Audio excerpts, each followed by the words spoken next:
Bismillahirrahmanirrahim. Assalamualaikum warahmatullahi wabarakatuh. Alhamdulillahilladzi arsala rasulahu bil-huda wa dinil haqq liyudhhirahu 'ala ad-dini kullihi wa kafaa billahi shahida. Wa asyhadu an la ilaha illallah wahdahu la syarika lah. Wa asyhadu anna Muhammadan abduhu wa rasuluhu la nabiyya ba'dah. Allahumma shalli wa sallim wa barik ala nabiyyina Muhammadin sallallahu alaihi wasallam wa ala alihi wa ashabihi wa man tabi'ahum bi ihsanin ila yaumiddin. Amma ba'du. Allahumma inna nas'aluka 'ilman nafi'an wa rizqan thayyiban wa 'amalan mutaqabbalan. Allahumma inna nas'aluka ridhaka wal jannah wa na'udzu bika min sakhatika wan nar. Allahumma rabbana zidna 'ilman warzuqna fahmah. Allahumma 'allimna ma yanfa'una wanfa'na bima 'allamtana innaka antal 'alimul hakim. Pertama-tama adalah kita memanjatkan puja dan puji syukur kehadirat Allah Subhanahu wa taala atas semua limpahan karunia dan anugerah nikmat yang masih senantiasa dicurahkan kepada kita sekalian, sehingga pada malam ini kembali kita bisa bermajlis sirah nabawiyah, kita membaca sejarah Nabi kita sallallahu alaihi wasallam dan mengambil pelajaran-pelajaran penting dari sejarah Nabi tersebut. Salawat dan salam tak lupa kita kirimkan kepada tokoh utama pelaku sejarah yang senantiasa kita baca setiap pekan, yaitu baginda Nabi Muhammad sallallahu alaihi wasallam beserta seluruh keluarga dan kaum kerabat serta keturunan beliau, dan juga seluruh para sahabat-sahabat beliau yang ikut mendampingi, menyertai, membersamai beliau dalam menegakkan kalimat Allah Subhanahu wa taala, ikut merasakan penderitaan dan merasakan kesempitan hidup, dan juga ikut berkorban bersama beliau sallallahu alaihi wasallam, baik berkorban harta ataupun berkorban jiwa. Radhiyallahu ta'ala anhum ajma'in. Dan semoga kita tetap diberikan taufik oleh Allah untuk mengikuti langkah-langkah mereka, mencontoh dan meneladani peri kehidupan mereka, dan meneruskan perjuangan mereka. Inilah yang menjadi harapan kita. Semoga kita menjadi penerus perjuangan mereka untuk menegakkan kalimat Allah Subhanahu wa ta'ala. Jamaah sekalian yang dimuliakan oleh Allah Azza wa Jalla, kita lanjutkan bacaan sirah kita, yaitu berkenaan dengan kondisi sosial Yathrib, atau yang nanti kemudian dikenal dengan Al-Madinah Al-Munawwarah, pada saat Nabi sallallahu alaihi wasallam baru tiba di Madinah ketika hijrah. Untuk kelompok yang ketiga kita sudah sebutkan, annahum amal qaumul tsalits wa hum al-yahud. Jadi kelompok yang ketiga dari masyarakat sipil di Madinah ketika itu adalah orang-orang Yahudi. Nah, kita sudah sebutkan asal usul mereka secara singkat, ya, dan apa yang mereka kerjakan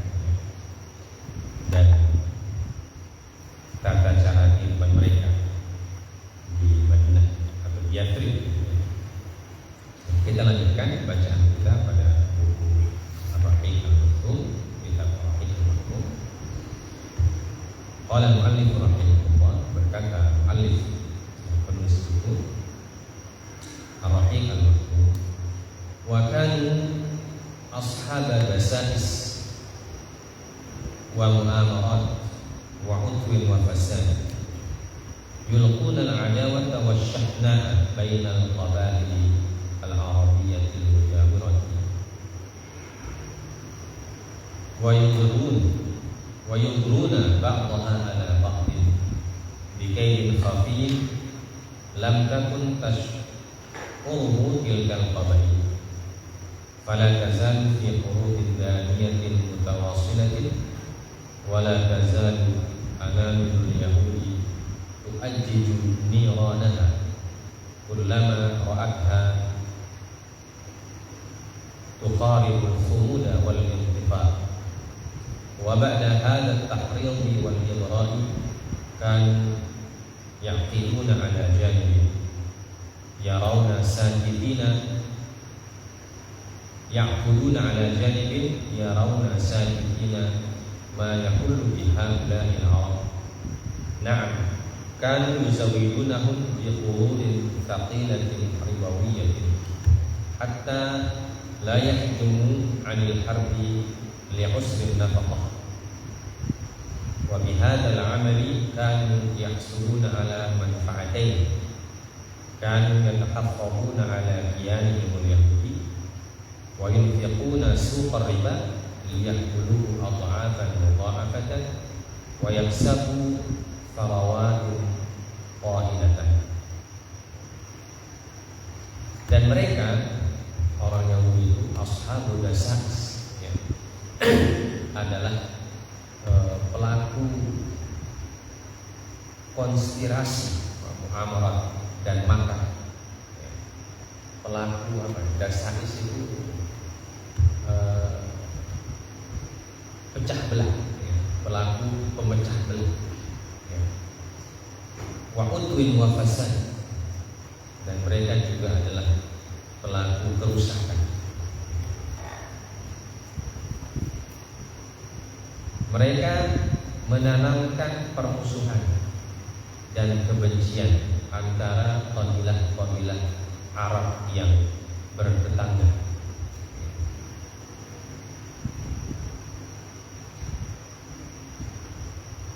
Dan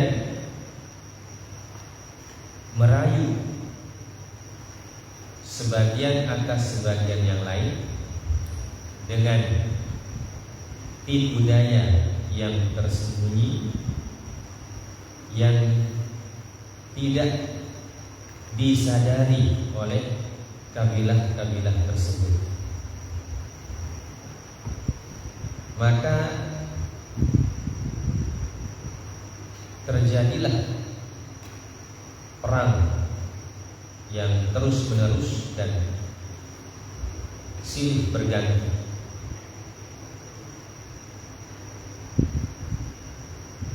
Dan tangan-tangan orang-orang Yahudi tersebut senantiasa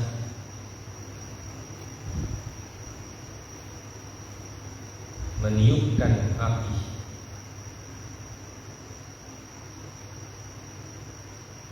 setiap mereka melihat peperangan tersebut akan mulai padam dan berhenti.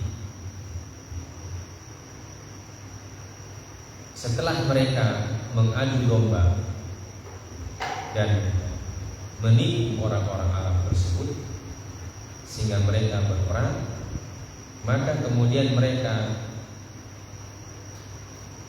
melihat, menonton,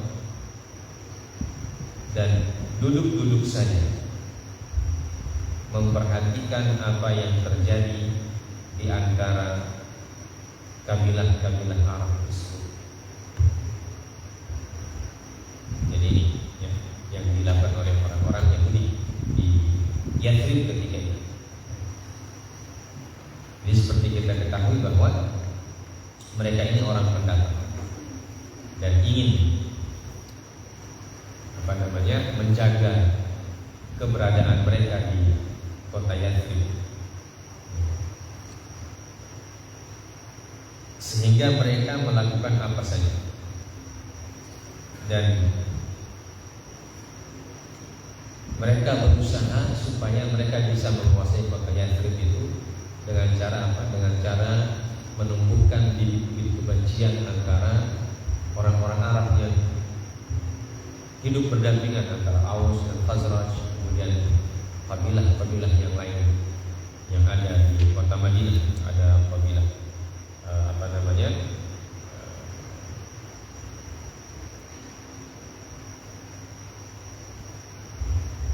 Bani Abdul Ashhal, Bani Haritha, kemudian banyak lagi kabilah-kabilah itu senantiasa diadu domba, ya.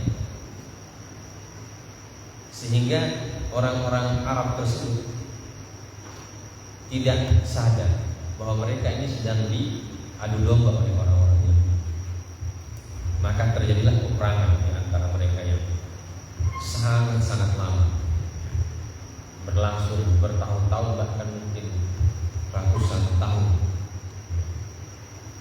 Dan setiap mereka mulai mulai lelah berperang, ya, sudah mulai reda peperangan itu, sudah mulai berhenti, mereka kompori lagi. Jadi mereka ini seperti provokator lah bahasa sekarang, memprovokasi orang-orang Arab yang sudah lelah berperang itu.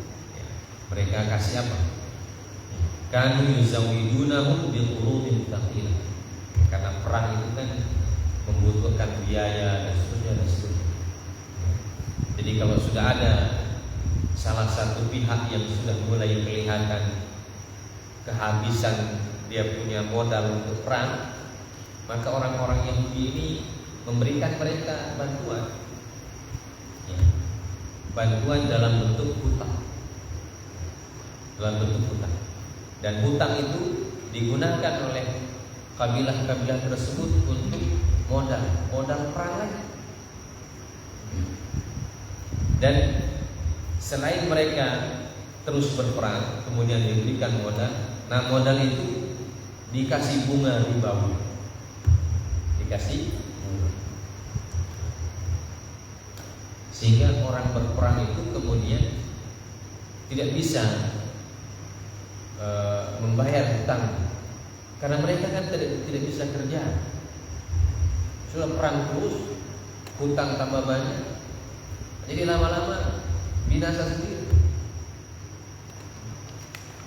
Dan mereka tetap bersedekah, ongkang-ongkangkan. Mereka lihat orang-orang Arab perang, mereka cuma menonton. Jadi kalau sekarang menjadi supporter, ditepuk di tangan.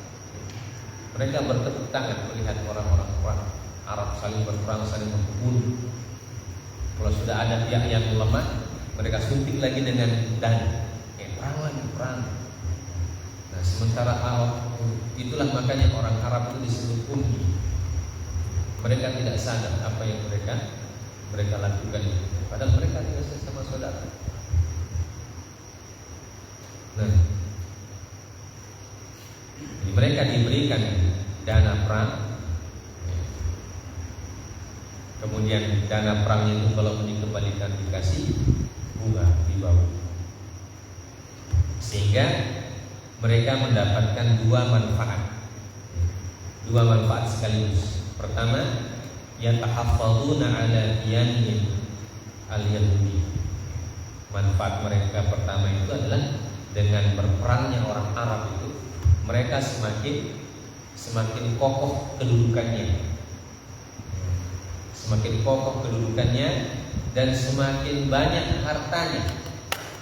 Kenapa? Karena harta-harta orang Madinah yang tidak bisa bayar hutang itu kan, akhirnya mereka ambil kebunnya, hartanya, pohon kurmanya, mereka ambil itu karena ribanya kan besar sekali. Ribanya berlipat-lipat kali. Dan itulah yang terjadi sampai sekarang. Sampai sekarang kan dunia ini diikat oleh riba. Dan pelaku riba yang terbesar itu orang Yahudi sampai sekarang. Sistem riba itu kan sistemnya. Sistem riba itu kan sistemnya ya. Maka mereka meminjamkan uang mereka kepada negara-negara berkembang, termasuk negara kita. Dan semua negara-negara di dunia ini punya hutang uang. Dan setiap kita berhutang, kita bayar, dikasih. Nah, kalau mereka berhutang, bunganya jadi kecil. Kenapa? Karena pakai uang mereka, uang dolar. Ya, sekarang kan kita di ekonomi dikuasai oleh Amerika. Pokoknya semua ekonomi di dunia ini berputar menggunakan uang dolar. Sementara kita di dalam negeri pakai uang rupiah. Kemudian dikasihlah perbandingan, dolar itu harus lebih tinggi daripada rupiah. Jadi mereka misalnya kasih kita hutang $1.000. $1.000 itu sekarang 15.000. Jadi kalau kita dapat 1.000, kita dikasih hutang $1.000 misalnya, jadi 15 juta. Karena kita kan pakai rupiah, mereka kasih 1.000 saja, tapi ketika ditukar ke uang kita jadi 15 juta. Bayangkan dia punya beda antara 15 juta dan 1.000. Itu dia punya hutang, belum dia punya bunga. Bunganya misalnya berapa persen? Berapa persen dari 15 juta? Misalnya 10%. 15 juta bagi 10 berapa? 15 bagi 10 berapa itu? 15 juta bagi 10 berapa? Matematika itu yang lulus sekolahnya. 15 juta bagi 10. Kalau 10 juta bagi 10 berapa? 1 juta. Ya. Kalau 5 juta 1.500.000. Ya. 15 juta bagi 10 1.500.000. Nah, 1.500.000 jadi bunga 1 tahun. Ya, jadi bunga 1 tahun ini 1.500.000. Jadi kita orang bayar hutang itu jadi 15 juta tambah 1.500.000. Jadi 16 juta setengah. Nah, itu kalau tidak dibayar bunganya, jadi bunga itu belum bunga ulang. Ya. Jadi ada namanya hutang asli. Kemudian hutang asli itu ada dari bunga. Nah, bunga ini kalau tidak dibayar lagi, berbunga lagi dia. Berbunga. Jadi tidak berhenti orang berhutang. Kalau dikasih lunas yang atas, ini masih ada bunga. Kalau dia kasih lunas di bunga yang bunga dikasih lunas, nah ini masih ada hutang yang di atas, berbunga pulih lagi kalau dia dikasih. Begitu. Ya. Wa yunfiquna suqa riba liya'kulu adha'afan mudha'afan. Jadi ini sehingga mereka menguasai itu pasar. Kalau sekarang istilahnya pasar modal, ya. Pasar modal yang riba. Jadi mereka yang dikuasai. Sementara mereka kalau berhutang pakai uangnya dolar.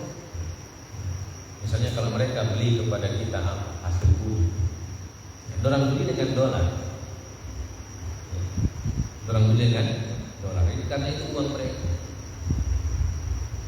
Jadi kalau membeli sesuatu mereka pakai dolar. Nah, kalau ada bunganya jadi kecil. Karena bunga dari dolar, $1.000. Kalau 10% cuma berapa? Cuma 100. Sementara kita orang bayar lebih banyak. Jadi kalau mereka membeli pakai uang mereka. Kalau mereka membuat hutang mereka bunganya rendah.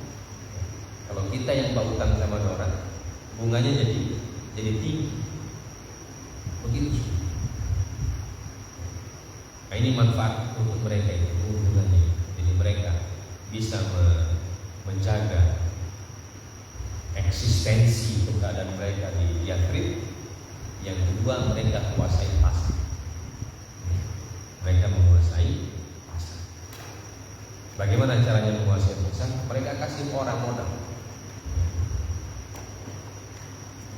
Modal untuk bekerja, modal untuk mencari nafkah, modal untuk berdagang, bahkan modal untuk perang mereka kasih. Mereka kasih modal untuk perang. Dan semuanya itu hutang, bentuknya hutang. Dan semuanya bentuknya hutang, semuanya pakai riba. Kalau sekarang kan beda caranya, dibantu dengan senjata. Kalau ada negara-negara perang, Amerika bantu dengan dana untuk senjata, atau kalau tidak diberikan bantuan berupa alat-alat medis, misalnya obat-obatan. Kalau ada yang meninggal, korban dan seterusnya, nah itu yang mereka bantu.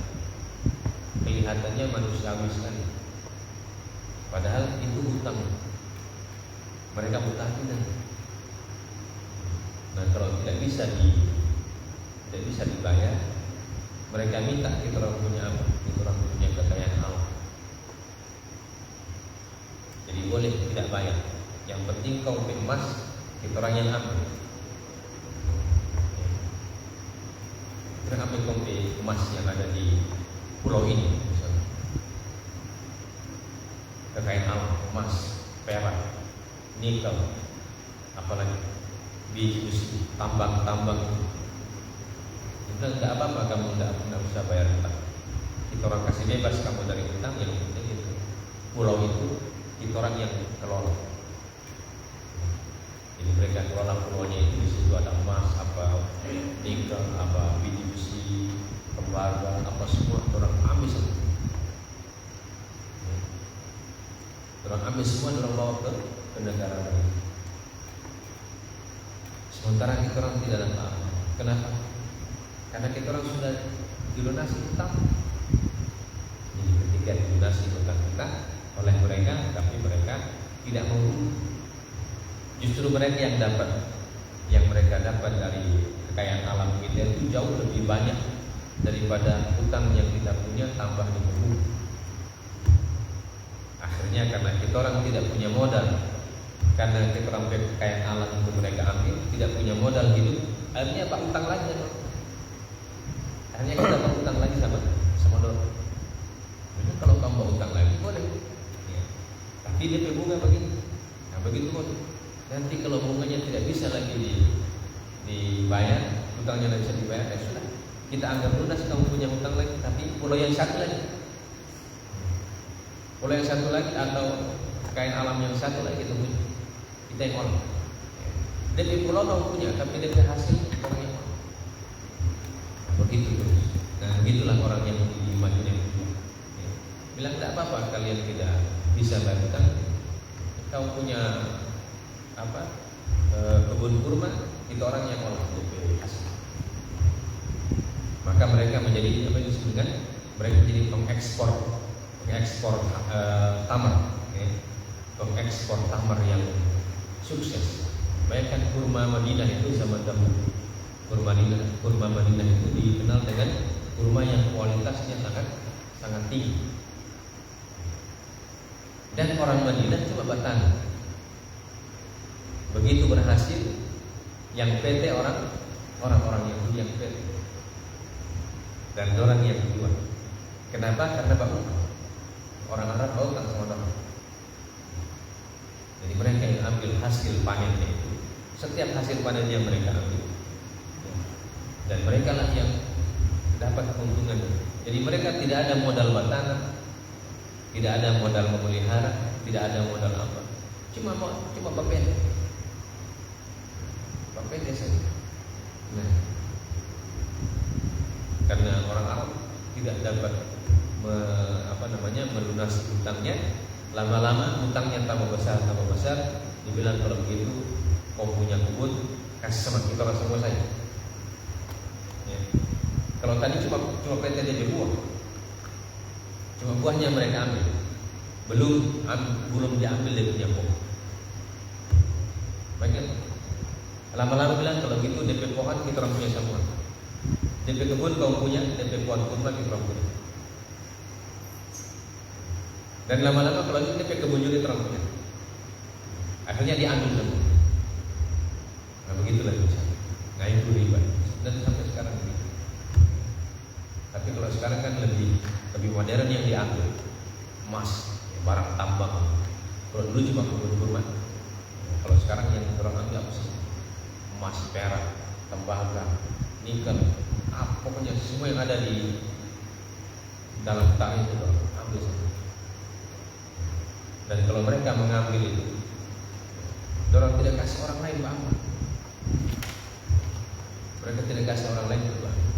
Bahkan rakyat yang ada di situ, dia bilang ini kau punya pemimpin sudah kasih sama orang itu.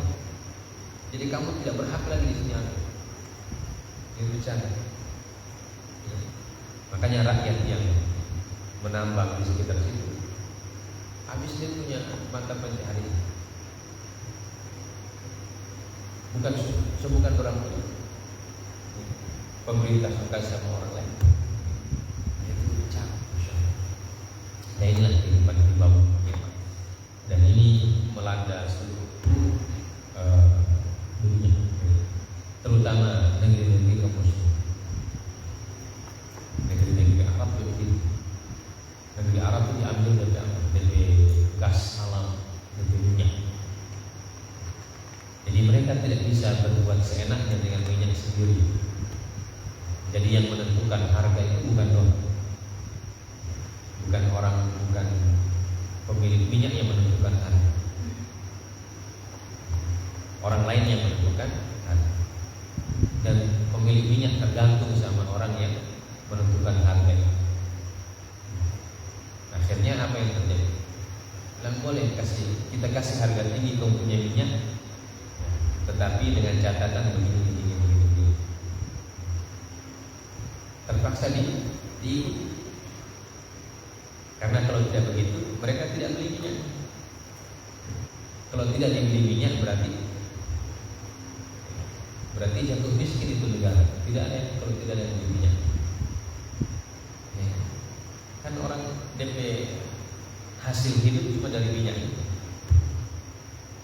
Kalau tidak ada yang beli minyak, sama dengan kita orang punya kelapa, tapi tidak ada yang beli kelapa. Itu cuma punya kelapa, cuma lihat-lihat saja itu kelapa. Tidak mungkin makan kelapa tiap hari. Makan kelapa muda tiap hari. Itu orang juga butuh beras. Kalau tidak ada yang beli kelapa, dari mana dapat beras? Nah begitu juga dalam dunia global. Kalau minyak tidak ada yang beli, memakan apa? Sementara mereka tidak punya kebun, tidak punya sawah. Negara-negara Arab kan tidak ada sawah, tidak ada kebun. Yang tumbuh cuma pohon kurma, buah-buahan. Dan itu masa tiap hari makan kurma. Orang Arab itu kan tepung, mereka makan roti. Dan roti itu dari gandum. Gandumnya impor. Beli dari tempat lain, beli dari negara lain. Andai kan ada di situ tidak cukup, jadi beli dari negara lain. Untuk beli itu kan butuh uang. Uang dapat dari mana? Dari hasil jual minyak. Tapi kalau minyaknya tidak ada yang beli, berarti tidak ada uang masuk. Kalau tidak ada uang masuk, tidak bisa berikan. Akhirnya kelaparan. Begitu. Terpaksa dijual. Nah, ketika dijual, pembeli bilang boleh. Jadi macam tengkulak gitu kalau kita orang kan jual kelapa begitu, terpaksa menjual. Dan pembeli yang atur dan jahat, kita mau beli tapi 1.000 satu biji. 1.000 satu biji. terpaksa itu lagi ambil daripada tidak laku 1.000 sendiri. Jadi dari sekian banyak ulama cuma dapat 100.000, dapat 200.000. 200.000 tidak dapat beras satu pon. Beras satu pon itu 700.000. Terpaksa kita orang beli beras pakai liter. Ya. Terpaksa begitu pakai liter dapat beberapa liter. Akhirnya makan sesedikit. Tidak boleh makan banyak-banyak. Makan sesedikit. Apalagi banyak orang. Begitu. Nah ini yang mereka lakukan. Jadi ini sistem ekonomi memang dari dulu sebegitu mereka bikin. Makanya di dalam Al-Quran dilarang itu riba. Nah nanti pada masa Nabi SAW ya kemudian diturunkan ayat-ayat riba, larangan melakukan riba. Akhirnya keadaan ekonomi orang-orang Madinah yang dulunya tunduk di bawah aturan orang-orang Yahudi akhirnya mulai menggeliat, mulai bergerak, dan Yahudi kemudian mulai tersaingi ya. Dan bahkan kaum muslimin mulai mengembalikan membeli lagi tanah-tanah mereka yang dulu ya. Mulai mengembalikan tanah-tanah mereka yang dulu dari tangan orang-orang Yahudi. Karena sistem ekonominya berbeda. Sistem ekonominya yang diajarkan oleh Al-Quran yang anti riba, yang tidak pakai riba. Makanya ketika kaum muslimin ingin mengembangkan ekonomi syariah, orang-orang yang pertama-tama menolak ya, orang-orang ini, orang-orang yang menjalankan ekonomi ribawi. Karena kalau ekonomi syariah itu bisa berkembang, maka mereka yang tahu. Dan itu sudah terjadi pada zaman Nabi, kemudian pada zaman Khulafaur Rasyidin, sehingga mereka kemudian tersinggung. Wa kanat fi Yathrib minhum thalathu qabail masyhurah. Banu Qainuqa kanu khulafa al-Khazraj wa kanat diyarhum dakhil Madinah. Wa Banu Nadir wa Banu Quraidah. Wa hatani al-qabilatani kanata khulafa al-Aws wa kanat diyaruhuma bi dawahi al-Madinah. Wa hadhihi al-qabail hiya allati kanat tuthiru al-huruba baina al-Aws wal Khazraj منذ أمد بعيد وقد ساهمت بأنفسها في حرب Mu'adz kullun ma'a khulafaiha. Jadi ada 3 kelompok besar orang-orang Yahudi di Arab, di Madinah. Pertama namanya Bani Qainuqa. Bani Qainuqa ini dia bekerja sama dengan kaum Khazraj. Kaum Khazraj. Dan kompleks mereka, tempat tinggal mereka dalam kota Madinah. Yang kedua dan ketiga Bani An-Nadir dan Bani Quraidah. Jadi Bani Nadir, Bani Quraidah. Dan 2 Bani ini kerjasama dengan kaum Aus. Bani Qainuqa dengan kaum Khazraj, Nadir dan Quraidah dengan Aus. Dan 2 Bani ini tinggal di pinggir kota Madinah atau di luar kota Madinah. Dan mereka inilah yang selalu mengompori Aus dan Khazraj untuk perang. Jadi Bani Quraidah, Bani Qainuqa bilang sama Khazraj, kalau kalian perang lawan Aus, kita mau bela, kita mau bantu. Bani Nadir dan Qainuqa juga begitu sama Aus, dikompori, kalau kamu melawan orang Khazraj, kita orang yang bantu. Jadi 1 babantu Khazraj, 2 babantu Aus. Begitu terjadi perang, dorang mundur. Jadi mereka cuma mengompori, kemudian mengatakan kita bantu dana, bantu senjata, bantu apa semua. Tapi mereka tidak ikut perang. Andaikan ikut mungkin ya sesedikit, lama-lama mundur perang. Begitu seperti yang tadi disebutkan. Yasbutun, yarawna sakitin.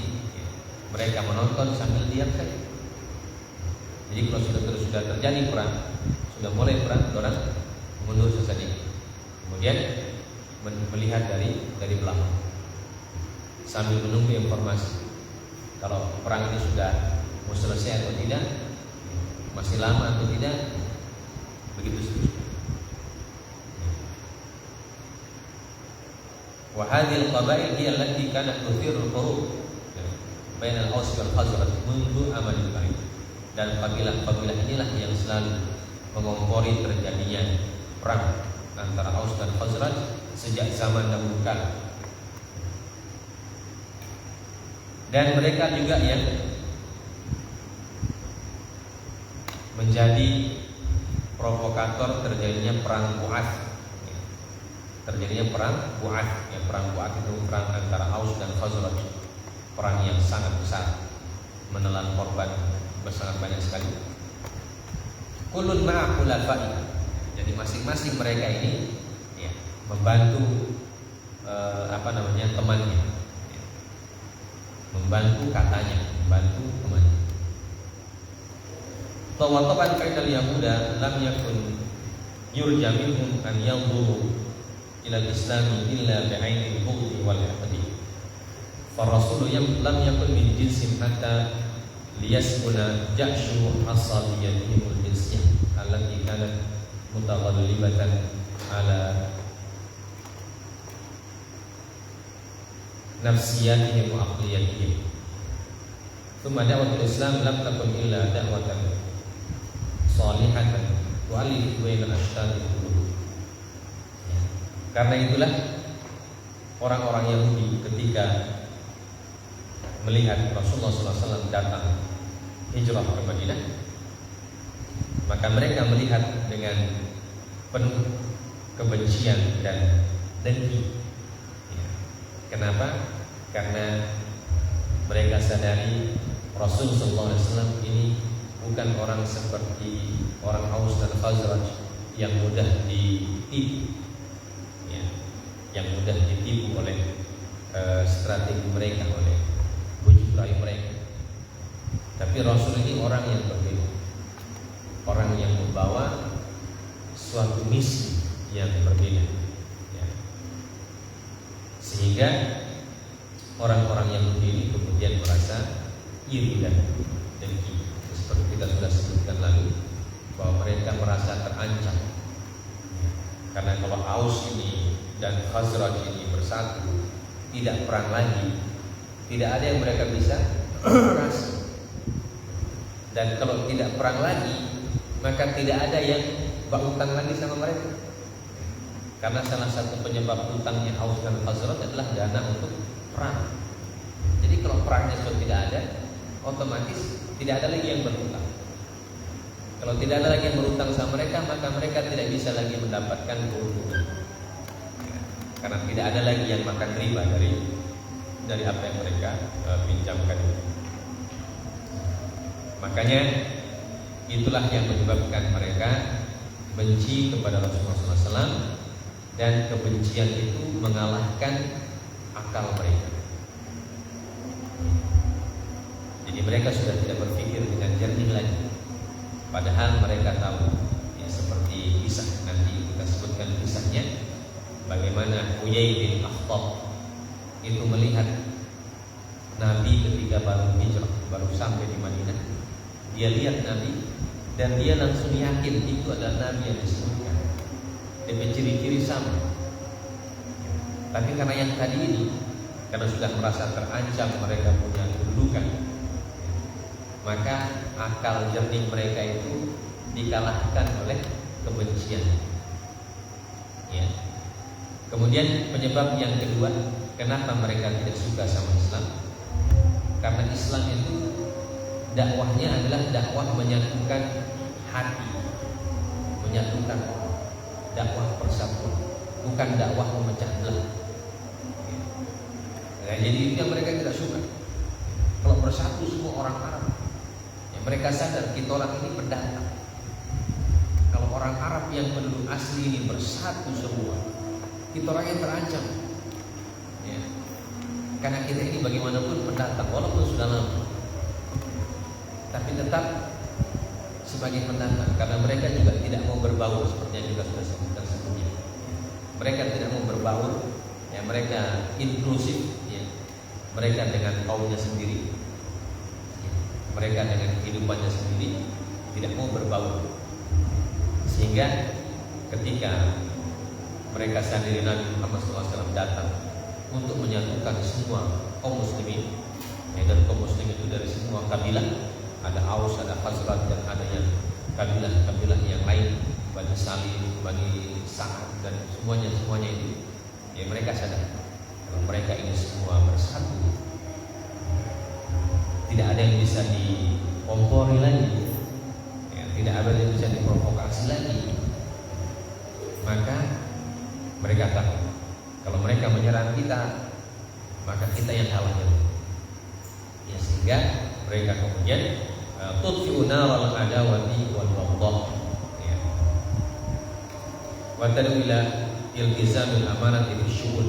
Ya, jadi dakwah Islam itu selain ingin menyatukan hati, dan juga tujuan yang lainnya adalah memadamkan semua api permusuhan dan kebencian. Kemudian mendakwahkan agar semua orang bisa menjadi amanah, ya, dan berdakwah untuk